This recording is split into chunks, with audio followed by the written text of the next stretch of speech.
All right, cool, man. It's your boy, Brocky here, Whiskey and Kicks. We got another Sipping with Brocky situation going on right now.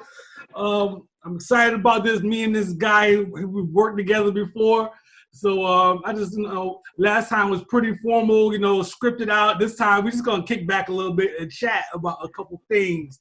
I got my man Sean, a cigar aficionado in the building right now. What's good, brother? Man, you know what?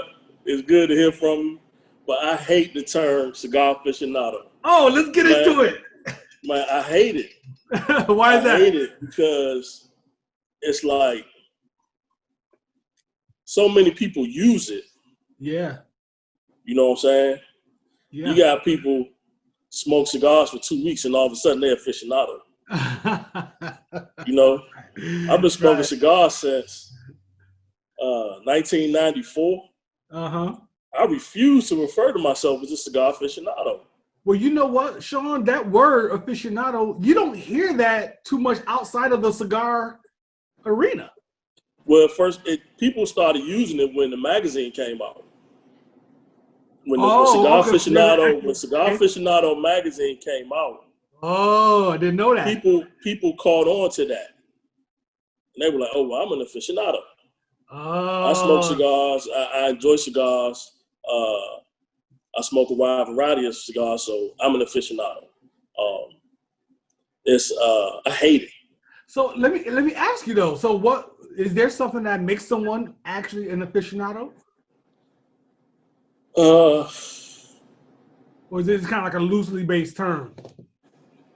I don't think that there's a criteria out there that says, okay, if you do X, Y, Z, you are now an aficionado. Right. There's some, like the guys I work for, I mean, they wouldn't even call themselves aficionados or masters or claim to be so well versed in cigars and everything that goes into. See, they won't even claim that, and they've been business partners for 10 years now. Right. And both were smoking cigars way before they were business partners, and got a long background in the cigar industry as brand owners, shop owners, consumers, and all that. So I look at them as like setting a benchmark. Like, nah, we're not aficionados. We're not masters of anything. We learn something new every day when it comes to cigars. There's some OG guys out there that we all look up to in the industry, and they're revered and we respect them. I don't think they would even call themselves aficionados or masters. And some of them have that tag, master blender or master this or master that, but they don't wear it like a badge of honor. That's something that somebody else has given to them. I can dig that level of modesty and being humble and whatnot. I dig that. You know what I'm saying? From my perspective, of course, me being a cigar rookie, I smoke maybe once or twice a year. You are definitely in a whole other stratosphere when it comes to cigars, my G. So guess what? I'm gonna give you your roses while you here to smell them. I'm not gonna call you aficionado again, lover of cigars, whatever you want to call it, my G. But you are. I just love to smoke cigar, man. I'm just a dude that loves to smoke cigars. Enjoys the culture of smoking cigars. Yeah. And I just happen to make it a career. Yeah, man. And, for those who may be catching on late, Sean and I, we did an episode together. So go check the Whiskey and Kicks episodes. And some of the stuff we talked about then we might touch on now. But there's been some changes for you. Yeah. You know what I mean? So you were go ahead. The funny thing about that was after we did that episode, things started to snowball.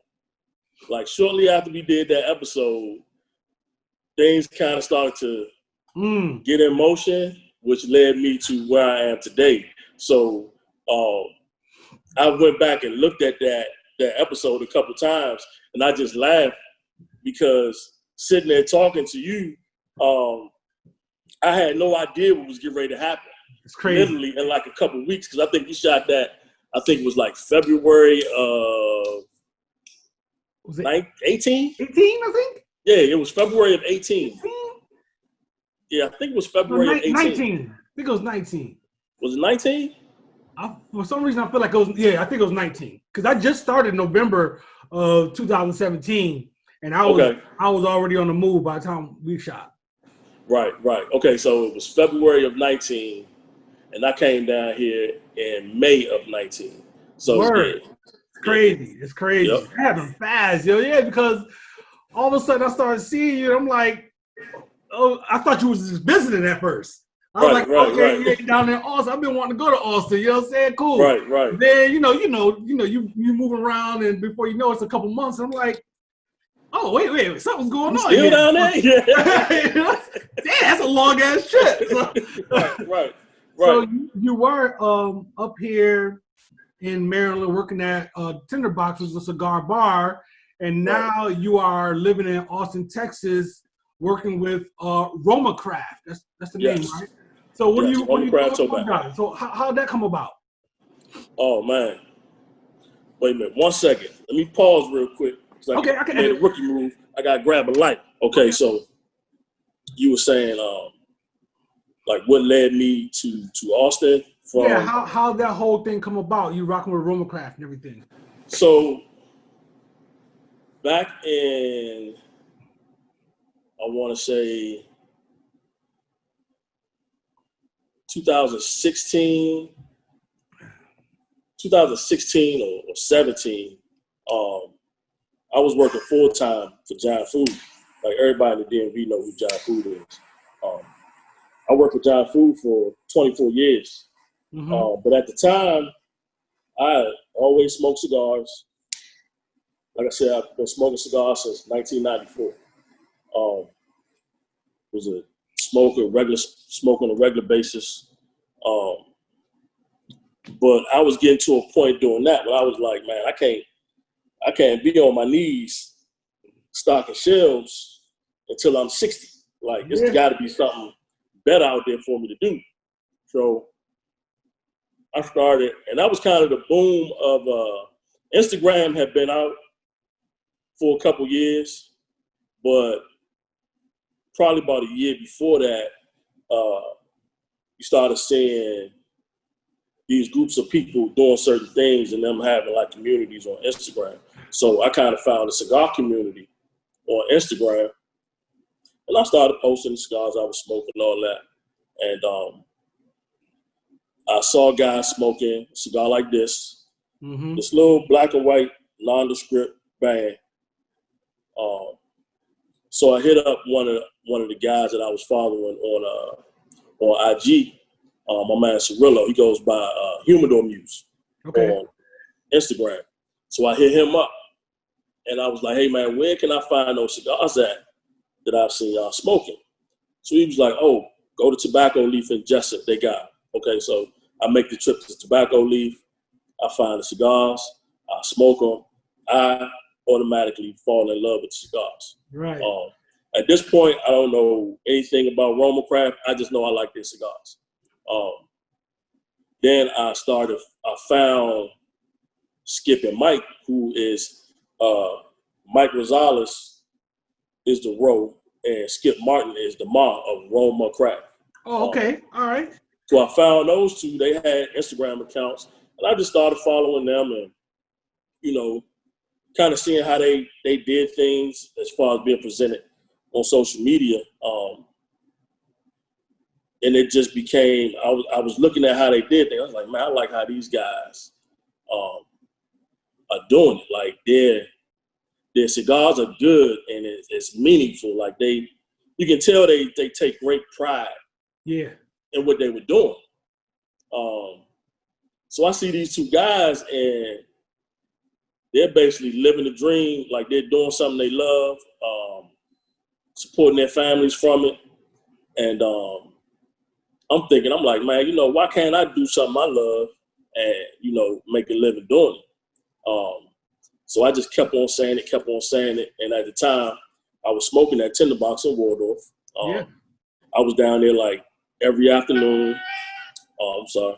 I was down there like every afternoon. Just not working there, just visiting the smoke. Just visiting the store. I would go down there. I would get off work in the morning because I worked overnight. And I would go home, maybe work out or something, jump in the shower. Then I said, okay, I got a couple hours before I need to go to bed. I'm going to go down here and smoke a couple cigars, come back. Like, that was my daily routine. That was, and Raj had just acquired Tinderbox.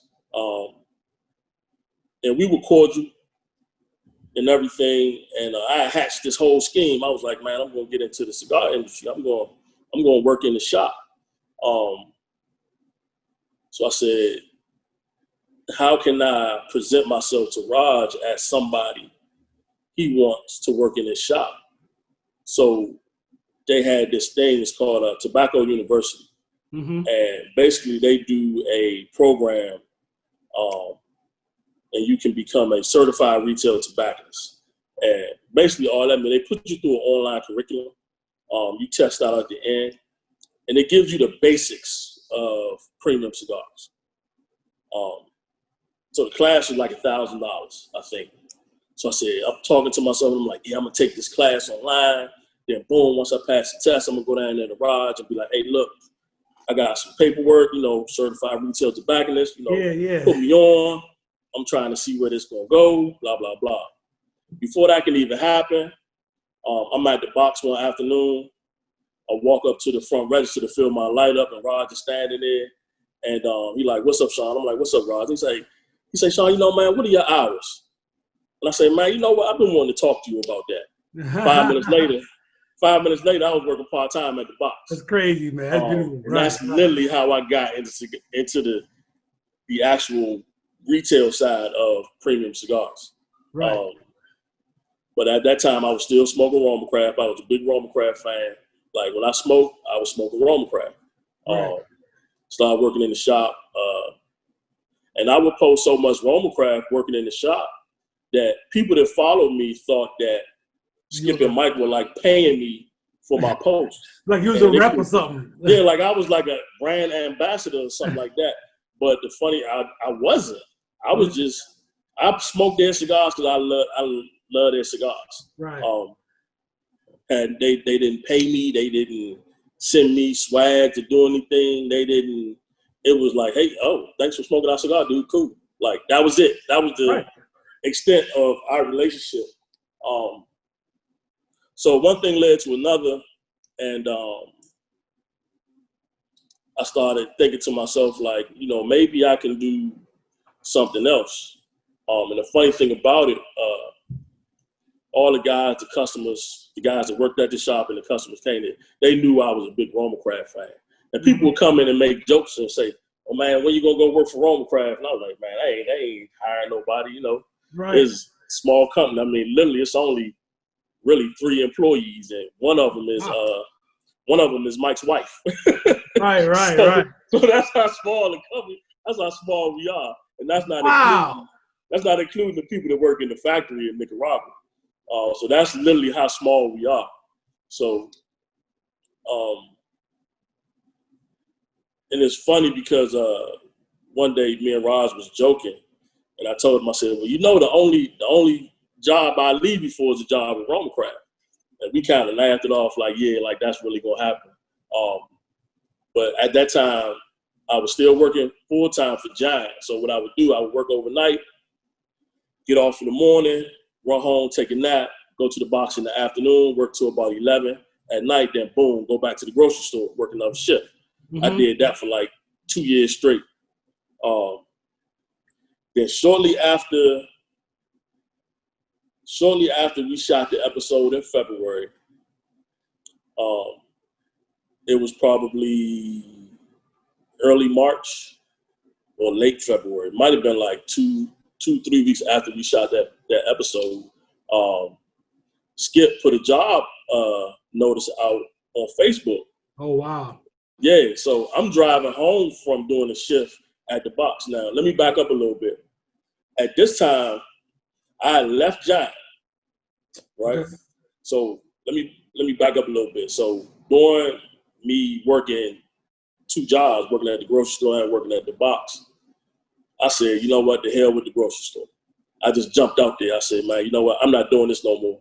I'm gonna go full in on these cigars. I'm gonna bet on myself and see where it takes me. See, like, failure is not an option because I hear you, man. I got responsibilities. You know what I'm saying? Yeah, At that time, buddy. my daughter had just turned, she would probably get ready to turn 17. I was still paying child support, and I was like, I got to make enough scratch to pay the bills, pay this child support, and live a little bit. I bet on myself, and I was just at the box basically 7 days a week. I would take one day. I would take one day off, and usually on my day off, I would find myself at the box at some point. Right. That's just how it was. That's just how immersed I was in doing it. So jumping back ahead, Skip put the job off out on Facebook. I'm literally on my way home. I'm on 301. I'm in Brandywine. And right there, you know where the light is, right there in front of Brandywine Auto Parts? Mm-hmm. I'm sitting at that light. So I'm scrolling my phone and I see the post. The light turns green. I go through the light, pull over to the side, and I respond. I'm like, hey, boom, boom, boom, boom. So Skip responds back and said, hey, man, you know, do like it said on the post, get your resume together, email it to Jamie, you know, we take it from there. So one thing led to another. I submitted my resume, which was old and dusty. That joint, like I said, I had been working for John for 24 years. Yeah. So it wasn't really nothing on there. You know what I'm saying? But John. Yeah. So I put my military experience on there and everything. My friend at the time, she helped me dust that thing off and make it presentable. And I sent it in. And the next morning after I emailed it in, I called down here. And Jamie answered the phone. Jamie is Mike's wife. She does AR and AP. And basically, she's like our den mother. She keeps the rest of us in line because basically we just grown kids. So I called down here. She answered the phone. I said, hey, Jamie, this Sean from Tinderbox. She was like, yeah, I got an email from you. I said, okay, I just wanted to make sure you got it. Yeah, you got that right. Yeah, you know what I'm saying? I was following up. As they say, doing my due diligence. Follow up, yep. Yeah. So she was like, yeah, I'm gonna, you know, look over some things and, you know, I'll be in touch. So went through a couple phone calls with her. We did a couple FaceTime interviews, and funny thing about it, at that time, I built up kind of a online rapport with Skip and Mike. I never met Skip in person a day in my life. I met Mike I probably saw Mike in person about 4 times at events. So they knew who I was, and I knew who they were. And it was strictly like an online, like they appreciated my support of RoMa Craft, but that was basically it. So we got to a point in the interview process where Jamie was like, okay, well, I need to get you on a FaceTime call with Mike. So I was like, okay, cool. No better time than today. I'm available today. I'm off. So we can do it today if he's available. She said, yeah, you know. So that afternoon at about 2:00, I get on a FaceTime interview with Mike. And it's kind of hard when you know somebody, but you don't know them. Yeah. You are you're doing an interview with them. Yeah, you have a level of comfort, but you don't want to take it for granted. Like, this ain't my boy. This is somebody, you know, I potentially want to work for. Yeah. So that was kind of awkward, but it was cool because, I mean, the cigar industry is it's not formal at all. It's not your average, like 9 to 5 corporate type deal. So we were talking and everything, and he says to me, have you talked to Raj about this? I said, no, I haven't talked to Raj because I don't want to jump the gun and kind of put a bad taste in anybody's mouth because Raj was good to me. You know what I'm saying? Right. And I didn't want him to think that I was trying to, looking for the next best thing. Because literally, I would not have taken or even considered applying for a job for anybody other than RoMa Craft. It just happened that they put a job out there. So Mike said, before we go any further, you need to talk to Raj. I said, okay. I said, I'll tell you what, I'm gonna go talk to him right now.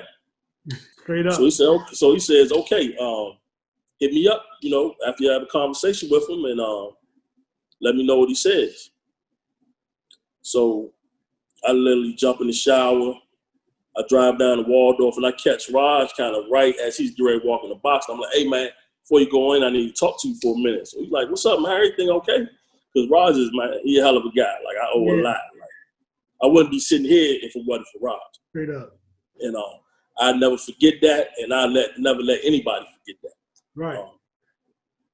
So I told him what was going on. He said, hey man, we laughed about this in the past, but he was like, I ain't gonna stand in your way. You got my blessing if that's what you want to do. So I was like, yeah. So I hit Mike back up. I said, yeah, I talked to Rod, and he was like, it's cool.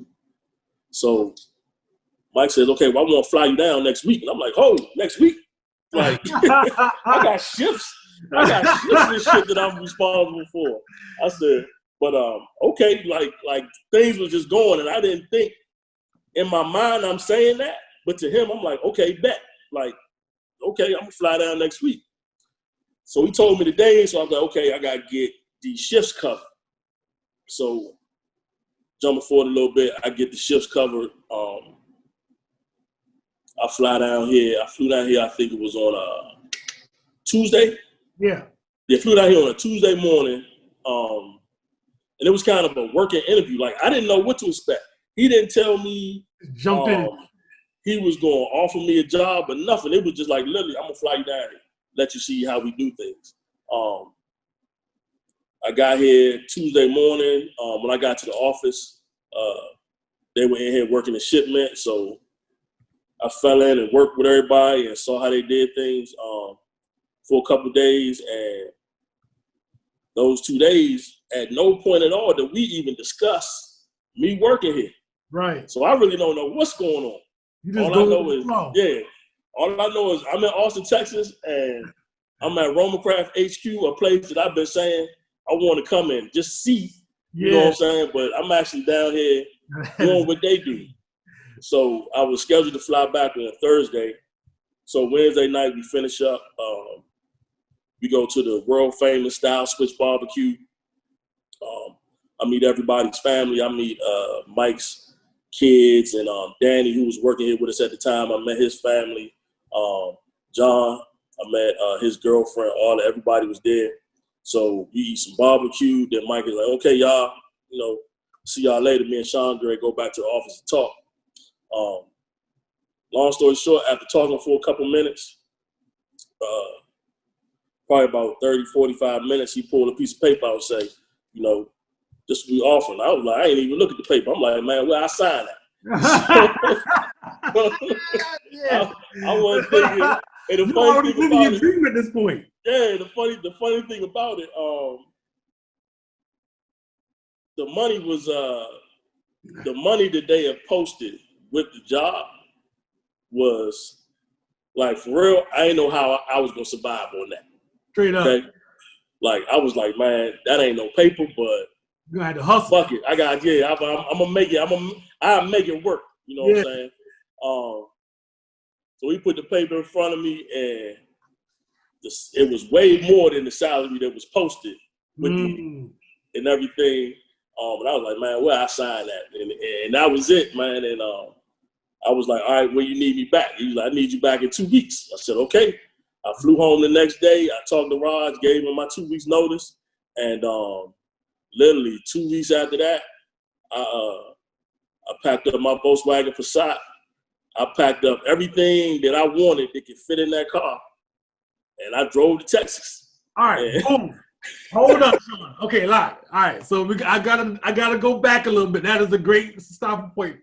All right. So with that said, with what you just said, when you were driving down through Brandywine and saw that posting and decided to apply for it, had you been thinking about relocating before that at all? Hell no. Yeah. Hell no. Man. But the thing about it on the post, it said that it's an Austin job, so you would have to relocate to Austin. But the logistics of that never was an issue in my mind. All you saw was RoMa craft. All I saw was RoMa craft. That's all I saw. Yeah. And for real, I was thinking when I saw that post, I love it.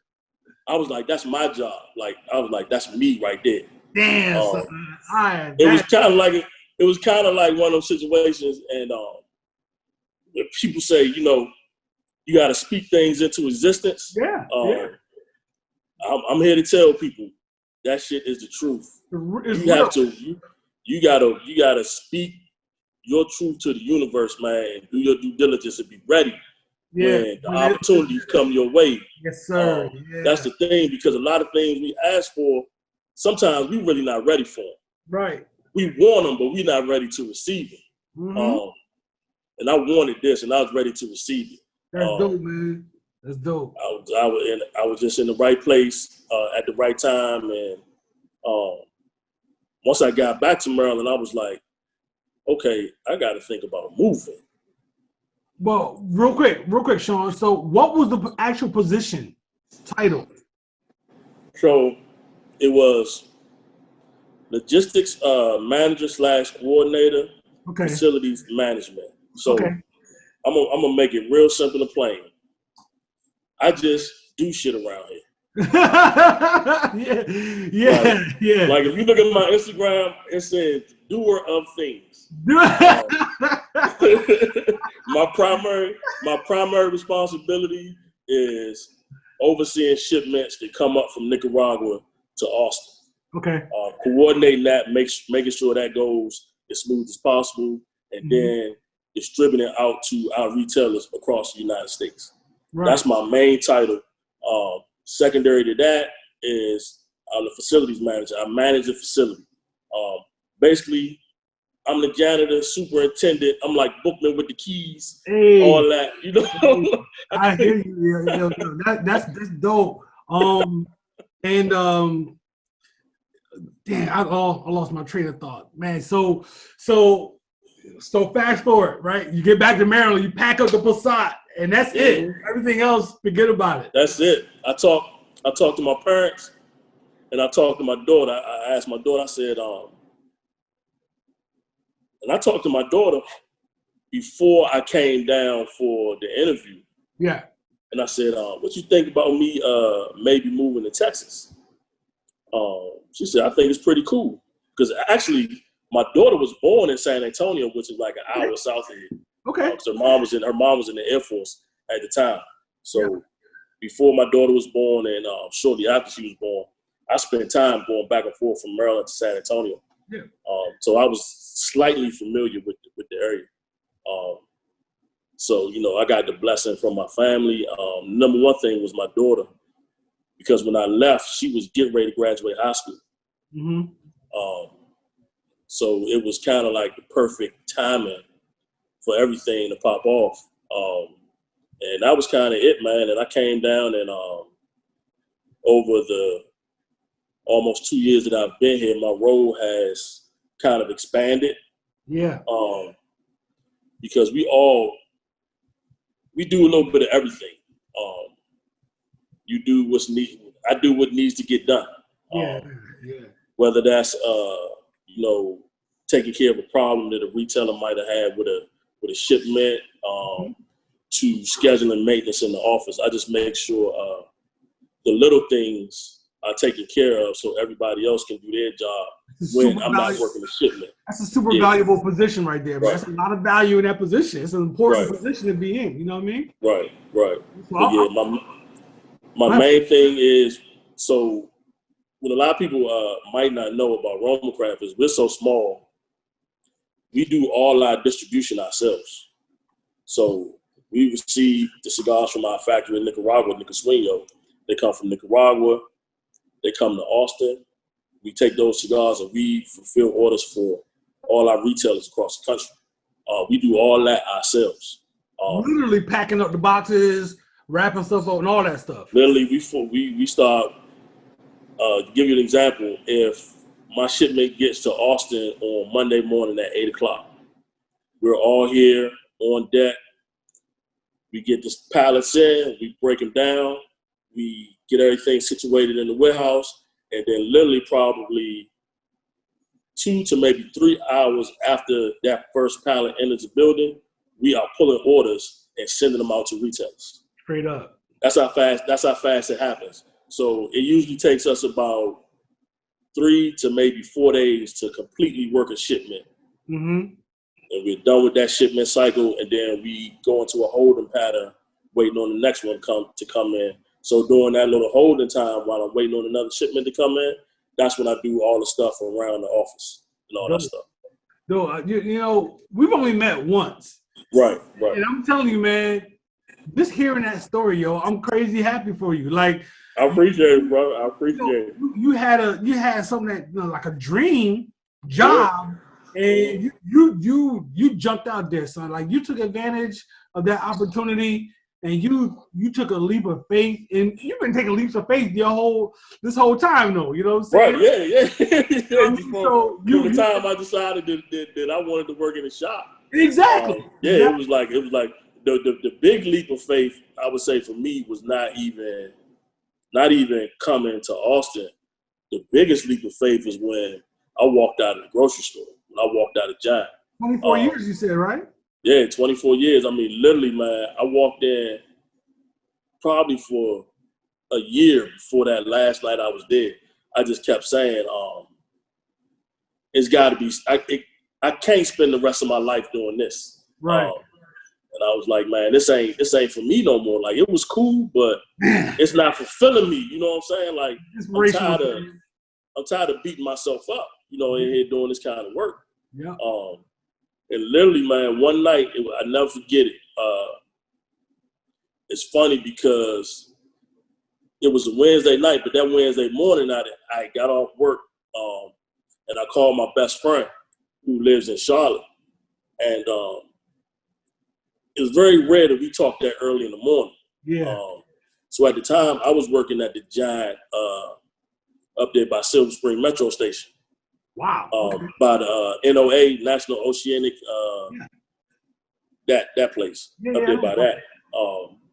So I got off and I was on Rockville Pike running some errands, and I'm on the phone talking to him, and I'm telling him, like, man, you know, I'm done with this Giant shit. Like, I can't do this no more. So I tell him real quick, I said, man, hold on, let me make a call real quick. So I actually called my union and kind of found out where I was as far as pension and compensation and all that. And when the lady ran the numbers back for me, I knew then I was done. I was like, man, I'm done. I can't. It ain't no use. It ain't no use in me to keep going. You know what I'm saying? Right. So that night, I came back to do another shift at the grocery store. And, man, I walked in the store, and literally the smell of that grocery store turned my stomach. Wow. I turned around and walked right back out. Word. I was like, I'm done. And they was like, man, where you going? I was like, I ain't coming back here no more. I'm done. Wow, dude. I mean, 4 years. And when you're done. Like, your mind, what was happening in your mind and in your heart manifests itself in your body physically. Physically. You know what I mean? It's like, physically. I cannot do this one more time. Physically was telling me, you can't do this no more. Like, you done. You man, done. That's it's time. You done. I walked out of there. Yeah, I walked out of there. I called back the next morning. I was like, yeah, I ain't got to worry about me no more. I ain't coming back. I'm vested in my pension for the time I got. If I'm still around at 65, I'll start drawing that. But as far as I'm concerned, we done. And that was it, man. Word. That's crazy, man. Hey, man, you know, whatever it means, proud of you. You know what I'm saying? That's dope. That's dope. I hope somebody can watch this and get inspired by it. I'm inspired by it. You know what I'm saying? I'm a contractor with the government, and I do this whiskey thing, and I love what I do, and I'm telling you, I don't know if it's my stomach turning, but maybe it's because it's the reason why I'm not getting sleep. But when I get the opportunity, I'm out. Yeah, you'll know, man. Trust me from my experience. When you ready, when you done, you done. You're gonna know. It's a lot of people out there, and it's cool to dream and believe in yourself and want to do something different. But ultimately, man, you got to pay the bills.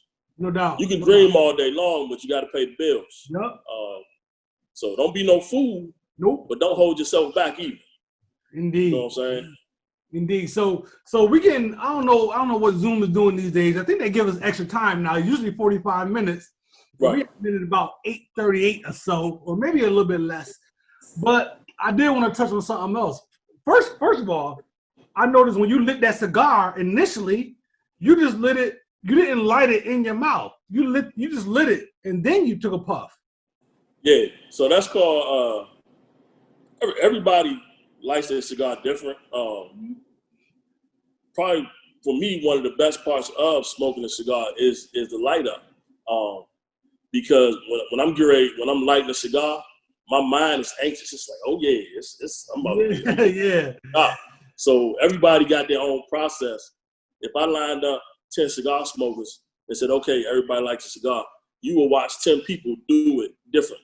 Right. You know what I'm saying? So what I do, I take the lighter, match torch, and I just toast it for a little bit and get it toasty. And sometimes I might let it sit because I toasted this like probably 30 minutes ago. And then I decided to light it up. I take it in my mouth, take a couple puffs, make sure it's cherry red and it's lit. You want it lit all the way around. All the way around, so it burn evenly. You want that red. Yeah, you want that red. If that's not red, you just take the cigar, look at it, blow out a little bit. And where it's not lit, it'll be dark. It'll still be black. So you know you need to light some more. Once you get the whole circumference of the foot of that cigar cherry red and gone, take a couple puffs, you lit and you ready to go. That's crazy, man. Yeah, I always thought you had to light a cigar, and get that draw while you're lighting it and whatnot. I didn't light it sitting like that. Nah. Sometimes when you light it like that, you make it a little bit too hot. Oh, okay. Yeah. So does that make it? That could possibly make it burn unevenly. Mm-hmm. You make it too hot too fast. Start going a little bit too fast. Right. And you can inadvertently be lighting it uneven. Yeah. Okay. All right. See, everything about cigars is slow, man. It's nothing fast. Take your time. Cigars. Nothing. Just take your time. That's why cigars is like perfectly paired with whiskey. Like whiskey is a slow sip. Take your time. We're not shooting this, and we're not going for this, whatever. So just take your time and relax with it, and you'll have a good time. Right. So another thing, if people go to your Instagram, which we will talk about, we'll shout out in a little bit, you're into guns, big time. Right? Yeah, man. Yeah, You're a gun dude. Let's talk about it, man. Like, because it's funny because in Maryland and really from I would say the Mid-Atlantic states on up, the gun laws are so restrictive for citizens. It's hard to even purchase a firearm for a regular law-abiding citizen. Right. So I had guns when I lived in Maryland, but it got to a point where in Maryland, you got to have the handgun license. You got to get a license to purchase a firearm, right? So you got to get fingerprints, all this, get a license, and that's just saying that you can go purchase a firearm. Right. Then once you purchase the firearm, that make you wait another 10 to 14 days for your background check to come back. Well, really, that process only take a couple minutes. Yeah. But they make you wait. Right. I don't know. It's a whole bunch of crazy laws, but in Texas, they let you live. Yeah, we know. They let you live. You can literally go into a gun shop. You present your ID. You fill out the questionnaire for the background check, and they stand there right while you there, and they run your information through that national database. And sometimes it takes 5 minutes. Sometimes it might take, maybe half a day if you go in there late at night and the system is backed up or something. Mm-hmm. But you walk out of there with your firearm that day. Good to go. They know you. They know who you are. Right. They know who purchased what, but they just let you live. And at the end of the day, if you're getting a gun to commit a crime, you're either going to commit it in a day or you're going to commit it in 2 weeks. It's not going to stop anything from happening. Right. Exactly.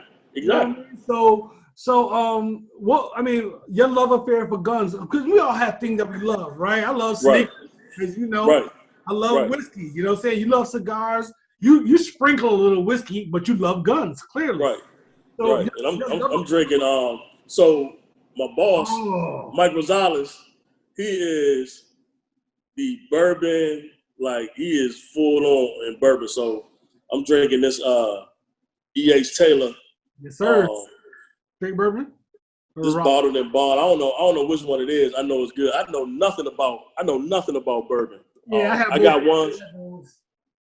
I got ones that I like, and he knows the ones that I like. Yeah, that's it. Yeah, that's it. With it, man. Yeah, that's it. Yeah, that's it. I love that stuff, man. I love it. Yeah, I sprinkle it every now and then. Like, we got a craft beer in the bourbon collection here in the office that's hard to be beat. I gotta come down there and rock with y'all. Yeah, you gotta come. If you come and hang out, you will be surprised. Like, people, it's funny because our office area doesn't look like an office. So when we have pre-COVID, as we say now, pre-COVID, when things were normal, we would have 1 or 2 people drop in every day. People that knew who we were and knew where we were would drop in just to see the office and take a little small tour of the office and back and see how we process the shipments and see the beer collection and the bourbon and the cigars and the exhibition room and all that stuff. That would happen every day. And Skip and Mike kind of built the office out. So once we come to work, it doesn't feel like work. Yeah, it's like you get in your car and you drive to the man cave and you hang out at the man cave for 8-9 hours. And then you get the job done, you go home. Yeah. So being here is not like being at work. That's dope, man. That's a beautiful thing, son. And you carrying out down there? It's an open carry state, Texas, for sure. It's kind of 50-50, I would say. A week before I flew home for the holidays, I actually took and qualified for my they call it down here, they call it license to carry. So once you get your license to carry, you can carry your firearm concealed. So I'm just waiting for that to come back. Okay, gotcha. But the thing that I like about Texas is you can have your firearm on you when you leave your house and you're operating your own vehicle, your personal vehicle. Oh, so you don't even need a special permit for that? No, you can have your firearm in your car with you to protect yourself because your vehicle or the vehicle that you're operating becomes an extension of your castle. Okay. So you leave the house, you got your firearm with you in your vehicle. If you don't have your license to carry, you can't take that firearm concealed into a place of business. Understood. And all that type of stuff. You got it for your own safety in your vehicle, going to and from, doing whatever it is you're doing. That makes sense. It's a little deeper than that, but that's basically how it is. But once my license and everything come back, I'll be able to carry concealed and all that. But they got places down here that they have signage up on the door where they tell you, you are not allowed to carry in this facility. Okay, yeah. So you have to abide by those rules by each individual establishment or places you go in there. You can't carry in government buildings, stuff like that. You go into some retail spaces, they'll have sign on the door, you are not allowed to carry or you're not permitted to carry, all that good stuff. So how you loving the city though? Man, I love Austin. I hear nothing but good things. Man, Austin, I tell people, Austin is like if New York and California had a baby, it would be Austin. Yeah, it's cool. Austin is so like eclectic. People say keep Austin weird because you got a whole you got people from everywhere down here. Every time you meet somebody, they're like transplants from other places. You got a lot of people from California moving to Austin. Joe Rogan just moved down here. I think Elon Musk is moving down here. Dave Chappelle was in town a couple of weeks ago. He did some shows, and then he decided to stay like another week or so, and him and Joe Rogan did some joint shows together. It was crazy. Austin is just a cool place, man. Everybody minds their business. Very welcoming. Not too many black folks in Austin. Word. Yeah, not too many black folks. You got black community, but in the whole, Austin is pretty, like, we scarce down here. A lot of times when I go into places, I'm the only black guy there. But I don't have a problem being that guy. Just to let y'all know. Yeah. But you know, I've never had a problem. I've always felt welcome everywhere I go down here. So yeah, man, Austin is just a cool vibe. The couple people that have come down and visited with me, they was like, okay, I get why you like it down here. Yeah. It's not slow and it's not fast. It's just right. They kind of complain about the traffic, but I tell them all the time, like, man, if you're going 30 miles an hour and you call that traffic, that ain't traffic. Like, go to Maryland and sit on 45 and sit still. Sit still in one spot for 30 minutes. That's traffic. That's gridlock. Like, y'all don't know nothing about traffic yet. At all. Forget about it. I love Austin, man. I'm fully assimilated to Texas life. That's dope, brother. That's dope. I'm happy for you, man.